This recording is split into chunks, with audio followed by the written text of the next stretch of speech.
Ini mirip banget dengan Didier Drogba ya. Chelsea melawan Brighton. Pertandingan ini dimenangkan Chelsea 4-3. Ada 7 gol di satu pertandingan ini. Ini adalah pertandingan yang sangat menarik. Dan pastinya ada satu titik perubahannya, di mana Brighton itu kehilangan satu pemainnya melalui kartu merah. Van Hecke menekel Cesare Calzade dan dia menerima 2 kartu kuning, yang berarti 1 kartu merah. Dan sejak kartu merah tersebut, Chelsea sudah mulai makin berani melakukan serangan dan akhirnya melesat menjadi skor 4-1. Tapi ketika 4-1, Chelsea itu sudah mulai sombong, sudah mulai terlalu percaya diri, dan suka meninggalkan ruang-ruang di belakang, dan akhirnya ini dieksploitasikan oleh Joao Pedro, dan akhirnya Brighton bisa membalas 2 gol.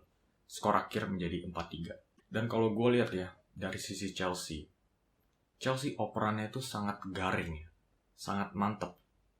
Di pertandingan kali ini gue itu mengiranya Brighton ya, itu adalah tim yang masih lebih unggul daripada Chelsea. Soalnya Brighton adalah tim yang sangat bagus. Dan Chelsea juga walaupun bagus secara pemain individu, tapi mereka masih butuh waktu beradaptasi ya, main bareng bersama Mauricio Pochettino. Sebetulnya jadi gue mengira Brighton itu bisa mendominasi Chelsea pertandingan kali ini. Tapi yang mengejutkan adalah Chelsea yang malah bermainnya lebih bagus. Mereka yang lebih mendominasi arahnya pertandingan. Kombinasi operan-operan antara pemain di Chelsea ini sangat bagus di lini depan dan juga di lini tengah. Kelihatannya sudah mulai ada chemistry. Ini yang mengejutkan ya. Baru 2 pertandingan pramusim tapi sudah ada chemistry-nya di Chelsea. Jadi perkembangannya Chelsea ini lebih cepat dari yang diharapkannya. Dan juga intensitas yang Pochettino cari ya, itu sudah mulai kelihatan juga. Pemain-pemain Chelsea sudah siap bekerja keras, sudah siap berlari, dan juga sudah siap melakukan pressing-pressing di depan. Teorinya Pochettino ini sudah bisa diterapkan dengan baik. Jadi kita mulai di posisi kiper ya, Kepa Arrizabalaga. Gue bisa lihat Kepa itu dari 2 sisi ya. Di satu sisi dia itu suka melakukan error-error yang nggak perlu ya. Dan ini kadang bisa membuat perasaan yang tidak nyaman ya untuk pemain-pemain back-back di depannya Kepa ya. Karena kalau mereka merasa Kepa ini bisa melakukan kesalahan yang nggak jelas, gitu, mereka perasaannya kurang aman aja begitu kan, dan ini bisa menyebar. Ini pastinya bisa memengaruhi ya sebetapa ketatnya lini pertahanan Chelsea. Tapi meskipun demikian, Kepa itu masih ada satu kualitas yang sangat penting ya. Kalau kita lihat ya di zaman modern sepak bola hari ini ya, itu bisa lihat bagaimana tim itu melakukan passing-passing dari belakang itu seringkali itu dimulai dari kiper. Ya. Manchester United sudah membeli Andre Onana, Ederson di Manchester City, Alisson di Liverpool. Ketiga kiper ini sudah bisa melakukan operan-operan progresif dari posisi belakang, begitu. Jadi Kepa itu juga memiliki umpan-umpan yang lumayan bagus ya. Sudah mulai kelihatan di pertandingan Brighton kali ini, Chelsea itu melakukan inisiasi operan itu dimulai dari Kepa. Jadi Kepa walaupun dia itu suka melakukan kesalahan yang gak jelas, dia itu masih memiliki kemampuan yang masih bisa berguna di tim Chelsea kali ini. Dan kita masuk ke posisi lini pertahanan. Kita mulai di posisi tengah. Ada Levi Colwill dan Thiago Silva. Ini adalah perpaduan yang sangat mantap ya. Perpaduan antara pemain senior dan juga pemain muda. Perpaduan antara semangat, jiwa anak muda, dan juga pengalaman besar dari Thiago Silva. Gue pengen ngomongnya tentang Levi Colwill ya. Pemain yang sangat dicari ya klub-klub lainnya. Pemain yang sangat bertalenta besar. Tiap kali Colwill ini pegang bola ya, itu kelihatannya dia itu ada karisma ya, ada aura ya, yang sangat susah untuk dijelaskan ya. Apa aura itu gitu. Tapi kelihatan tiap kali dia pegang bola, itu bisa dirasakan ya sama pemain-pemain di sekitar atau pemain-pemain lawan. Kelihatannya mereka itu respect dengan Colwill karena wibawanya Colwill ketika dia pegang bola. Dan ini pastinya adalah kualitas yang langka ya untuk seorang pemain yang masih berusia 20 tahun. Salah satu alasan kenapa Levi Colwill ini akan menjadi pemain kunci Chelsea tahun depan. Yang pertama, Wesley Fofana itu mengalami cedera. Jadi Chelsea itu membutuhkan satu back yang bisa bermain dari belakang. Levi Colwill, dia itu memainkan peran yang sangat penting ya untuk gol pertamanya Chelsea melawan Brighton kali ini. Dia melakukan umpan terobosan ke depan dan ini sangat penting karena umpan terobosan ini bisa melewati 3-4 pemain sekaligus dan Chelsea bisa langsung melakukan serangan balik dan itu menciptakan gol pertamanya Chelsea. Itu sangat penting, operan-operan progresif dari belakang. Dan Levi Colwill ini memiliki kualitas yang sangat cocok untuk gaya bermain seperti ini. Dan kita masuk ke posisi bek kanan ya, posisi untuk Reece James. Tapi kali ini Malo Gusto yang bermain karena Reece James masih mengalami cedera kecil. Tapi begini, di posisi bek kanan ini, gue yakin Malo Gusto itu harus bersiap untuk bermain. Oke, soalnya kita nggak ada jaminan Reece James itu bisa melewati satu musim tanpa mengalami satu cedera sekalipun. Jadi Malo Gusto itu harus siap bermain. Malah gue ada perasaan kalau Malo Gusto itu bisa bermain lebih banyak dari Reece James tahun depan karena Reece James itu masih rentan cedera. Untuk sisi pertahanan Malo Gusto ya, dalam sisi man marking, itu kelihatannya dia itu masih belum ketat ya. Markingnya itu masih belum ketat, masih ada longgar. Jadi di pertandingan kali ini melawan Brighton, Malo Gusto itu harus menghadang serangannya Kaoru Mitoma yang pergerakannya itu sangat sulit terdeteksi ya, sangat lincah begitu. Jadi butuh defender yang bisa melakukan marking yang ketat. Dan kalau gue perhatikan, Malo Gusto ini masih agak sedikit longgar ya markingnya dengan Mitoma.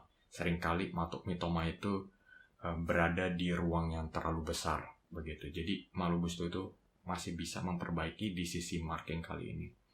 Tapi yang nilai plusnya Malo Gusto itu bukan di sisi pertahanan, tapi mungkin dalam sisi menyupport serangannya. Dia itu bisa melakukan dribble yang lumayan baik.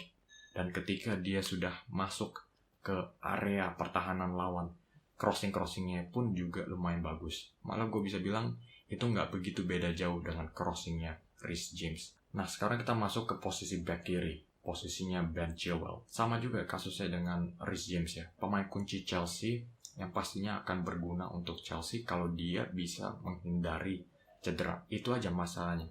Kalau dia bisa menghindari cedera ya, Ben Chilwell itu bisa menjadi pemain kuncinya Chelsea. Soalnya stamina dia sangat kuat. Dia sangat fit. Dia sudah melakukan persiapan yang sangat bagus dalam pramusim kali ini.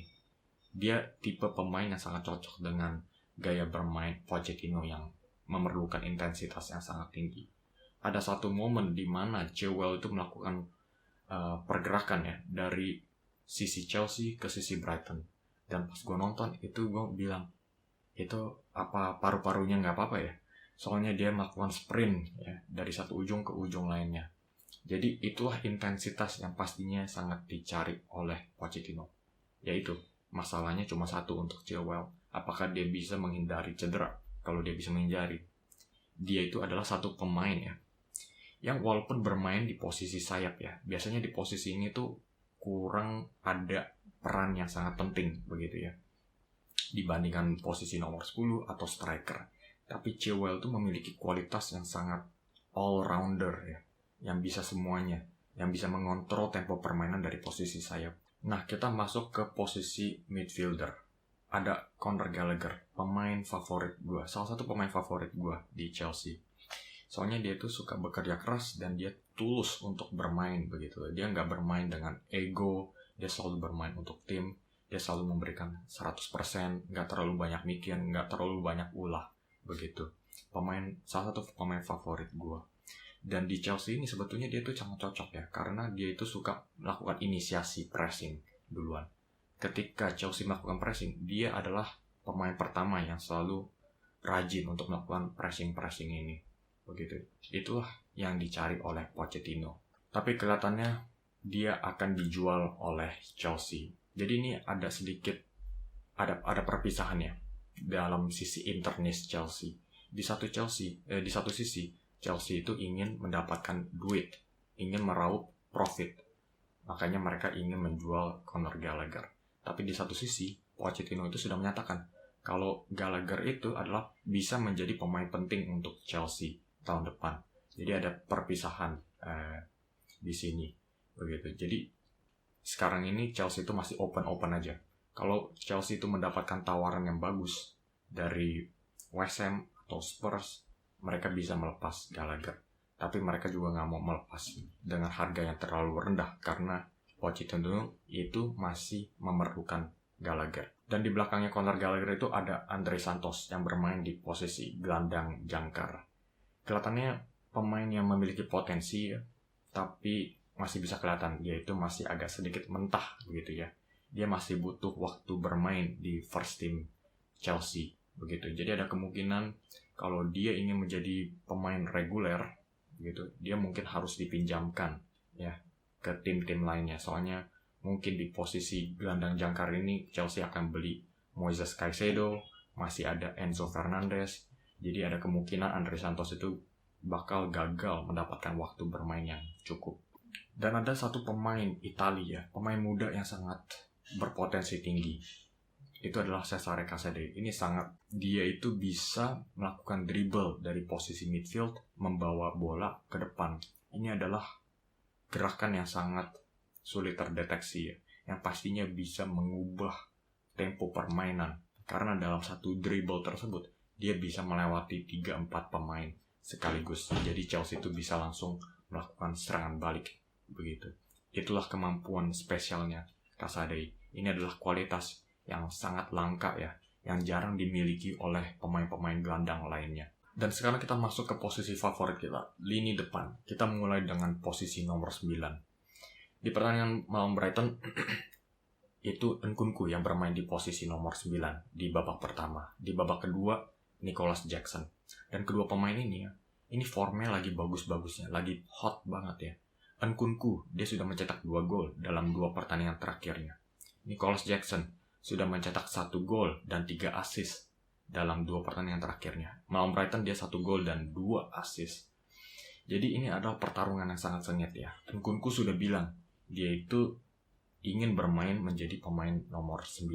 Dan itu permintaannya sudah dikabulkan oleh Pochettino ya.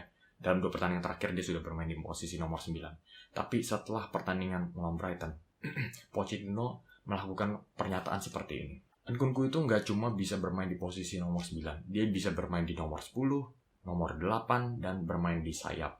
Jadi ini istilahnya ya, seperti menyatakan bahwa Nkunku itu bisa bermain di banyak posisi, nggak cuma di nomor 9. Jadi ini mungkin ya, memberikan sinyal bahwa Nicholas Jackson itu bisa bermain di nomor 9 dan Nkunku bisa bermain di belakang Nicholas Jackson. Soalnya Nicholas Jackson itu ya, dia mencetak 1 gol dan 2 assist ya. Pertama kita ngomongin dulu tentang gol pertamanya. Dia itu menyerang ruang kosong di belakang lini pertahanan Brighton. Dia menggunakan umpan terobosannya Marco Correa.